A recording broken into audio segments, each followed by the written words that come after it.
என்ன பேக்கோட கிளம்பிட்ட? பேக்ல ஃபுல்லா பட்டு புடவை இருக்கு. என்ன ட்ரெஸ்ஸா மாத்த போறியா? இல்ல காசா மாத்த போறேன் வா. ஹலோ காய்ஸ், இன்னைக்கு நம்ம தூத்துக்குடி ஸ்ரீ காஞ்சிபுரம் பட்டு சென்டர் தான் வந்திருக்கேன். இது டிஎஸ்எஃப் கிராண்ட் பிளாசாக்கு நெக்ஸ்ட் இருக்கிற பாஸ்கரன் மஹால்ல லொக்கேட் ஆயிருக்கு. அண்ணா நீங்க தான் பட்டு புடவைக்கு காசுலாம் கொடுக்குறீங்களா? அந்த பேக் ஃபுல்லா பட்டு புடவைகள் தான் இருக்கு. பார்த்து எவ்வளவு தேருன்னு சொல்லுங்க. இங்க பழைய பட்டு புடவை, பட்டு வேஷ்டி, பட்டு பாவாடை எந்த கண்டிஷன்ல இருந்தாலும், ஏன் கிழிஞ்சே போயிருந்தா கூட காஞ்சிபுரம் மில் ரேட்டுக்கு உடனே நம்மளுக்கு பணமா கையில கொடுத்துருவாங்க. இது மாதிரி உரசி பார்ப்போம் மேடம். கடப்பாக்கல தான் அது. இப்போ இந்த ஒயிட் கலரா தான் எடுத்துக்குவோம். ஓகே. இது ஜருகு நல்ல ஜருகு தான். இந்த சாரி வந்து ஒரு 6000 ரூபாய்க்கு போகும். இது 6000 ரூபாய் போகுமா? 6000 ரூபாய்க்கு போகும். இந்த சாரி ஒரு 5000 ரூபாய்க்கு போகும். ஒரு 4000 ரூபாய்.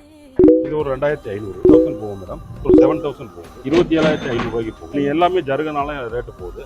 இது என்ன கிழிஞ்ச போய் எடுப்பாங்கன்னு எப்படி கிழிஞ்சா எடுத்துப்போம். எப்படி கிழிஞ்சிருந்தாலும் எடுத்துப்பீங்க. பட்டு சாரி மட்டும் இல்லாம டிஷ்யூ சில்க்ஸ்லயே 5000 ரூபாயில இருந்து 30000 ரூபாய்